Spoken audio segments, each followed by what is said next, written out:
I'm Stewart. I'm a professor here in biology. I specialise in biodiversity conservation things, and I'm just back from the field now. I've just been in South Africa for 7 weeks with a group of students working on various projects. I work in a game reserve in South Africa. I help out in a game reserve in South Africa. Early starts, long days, fairly arduous conditions.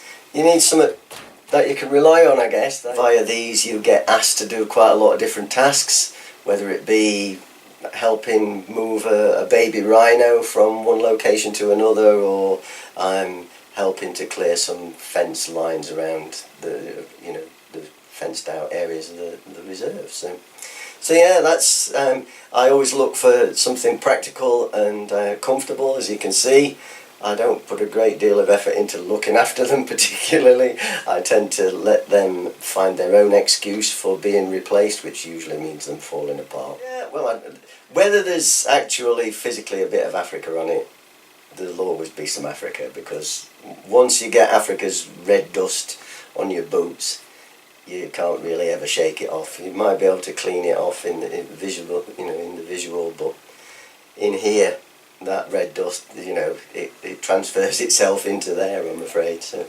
because it is the location which I identify the most with. So.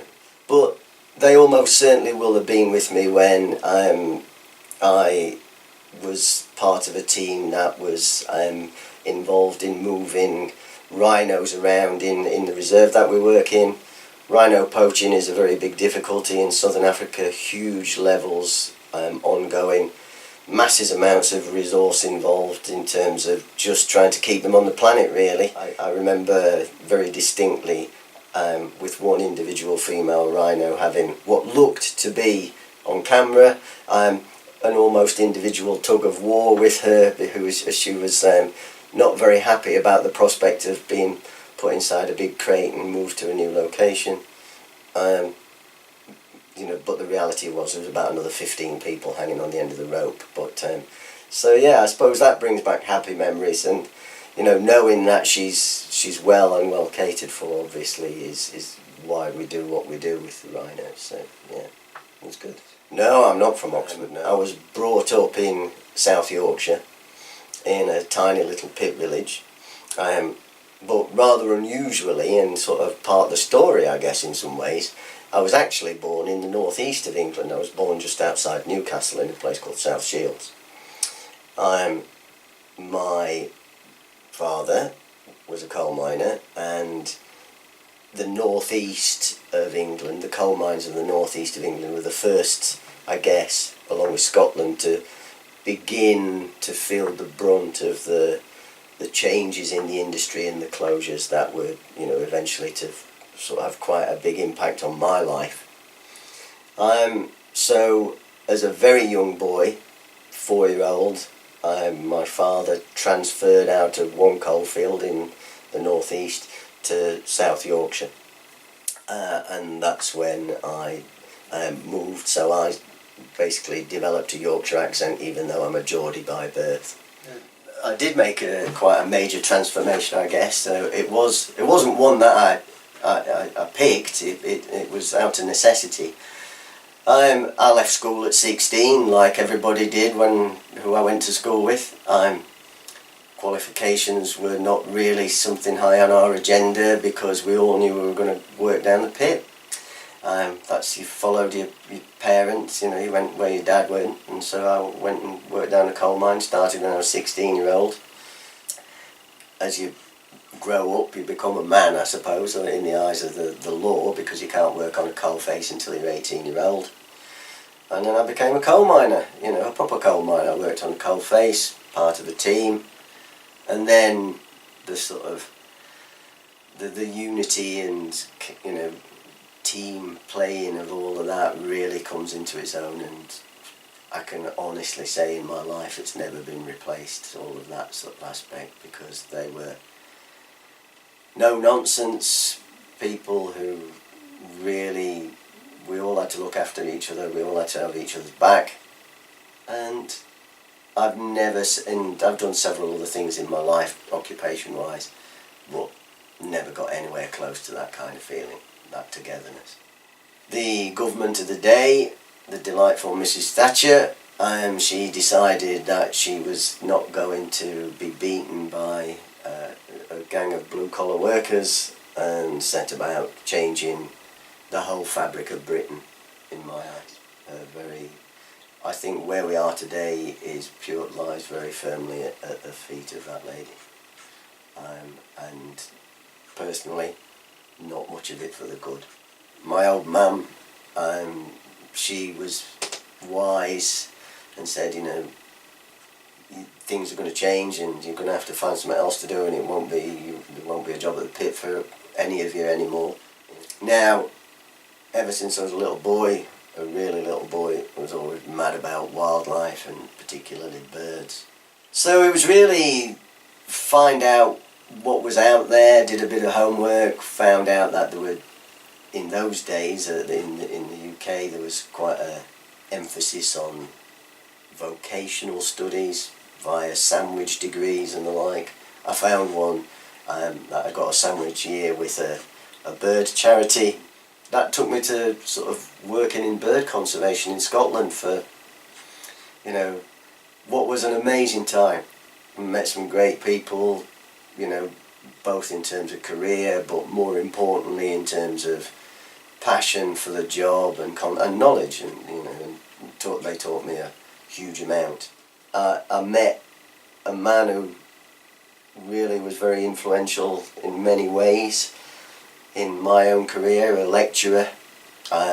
Saw this guy do his stuff, and then right from day one I decided I was going to be a lecturer.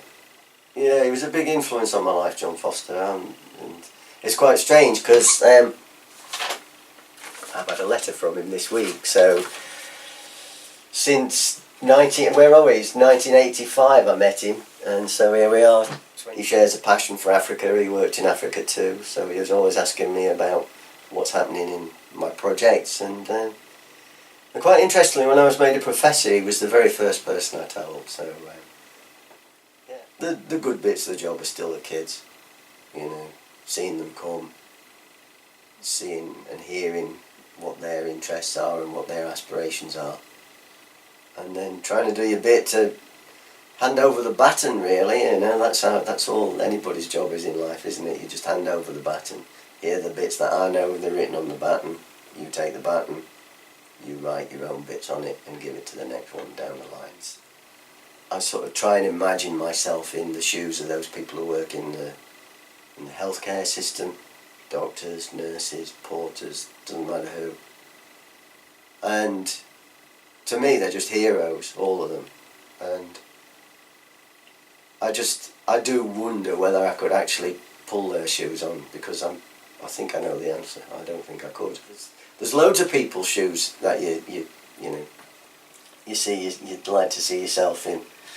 You know, I'm a big fan of music, so it's one of my pastimes in life is going watching live music. So like any silly middle-aged old man, I wonder whether could I really just, you know, step into Angus Young's plimsolls in his school uniform in AC/DC or whatever. So yeah, there's, as I say, but conversely, there's quite a lot out there that no, I'm not a big enough or good enough person to do that. So I think when you think about the attributes that make a person, you know, or what make a person good, I think everybody should feel that they can be independent, certainly independent of thought, and that whatever your views, they have a right to be heard.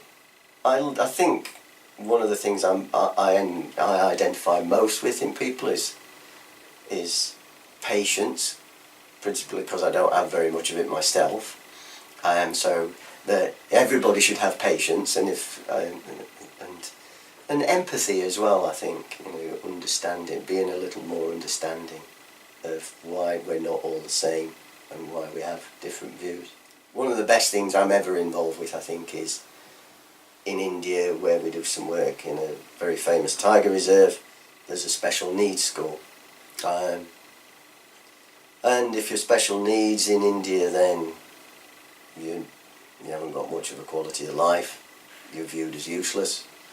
You're almost certainly abandoned by your parents because you're going to be an economic liability. Lots of kids living in very difficult conditions, and well, it hurt a lot because I knew that it wouldn't take very much to change their lives, and sort of set about trying to do it really. The quality of their life is so much better, you know. They've got regular food, they've got regular access to utilities, and they're getting educated. And you know, and I you know, I've been a very little small cog in all of that, and I have enjoyed that. The fact that I've got very small feet would be something that you'd have to deal with if you were going to walk with my shoes. Walking in my shoes, you would just need to know that you need to retain your focus, I think, and see what it's about, and don't be distracted. And if you upset some people along the way who are trying to distract you, and you're reminding them that that's not a good idea, then you know, you've got to have broad shoulders and learn to live with it. It's been the reason why I've not always fitted in, I don't feel. I certainly haven't fitted in higher education. I'm the most non-academic academic. Within reason, I can go and do whatever I want. And that, for the vast majority of people on the planet, it's not an option. And there has to be an element of that has to be wrong. You know, speaking purely selfishly, you know, I've done and seen the most amazing things. Why should I be able to do it and they can't? There's no good reason. Wow, how would I like to be remembered? That's pretty profound. I'd like to be remembered, I suppose, as somebody who wasn't selfish. Because it's a trait in life that, or in people, that I don't enjoy. So I'd like to be remembered as somebody who'd inspired a few other people to, you know, pick up the baton, I guess. To my utter shame and embarrassment, my generation have, by and large, made this planet a very messy and difficult place to be for far too many people. I think very unfortunately, in some ways, you know, we're passing the buck. We're giving the task to a gang of people who didn't create the problem in the first place. So if I can inspire them to want to take up that challenge, rather than to just wag the finger and go, and it's all your fault, you know, why don't you lot sort it out? Because we can't, and, for a variety of reasons. But so if I've got one or two people to think about, you know, taking on the challenge, then, you know, I'd be very happy with that. Yeah, that would be good. Where I'd really like the new shoes to take me would probably be to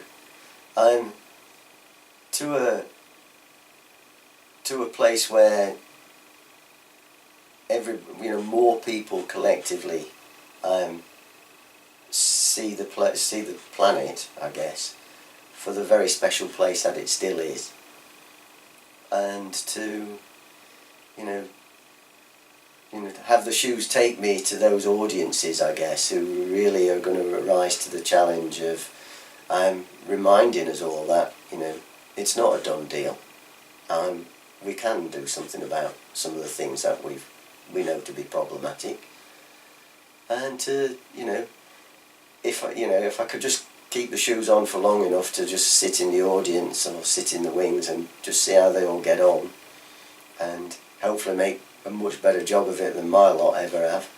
And yeah, that would be where I'd like to take for the shoes to take me, I think.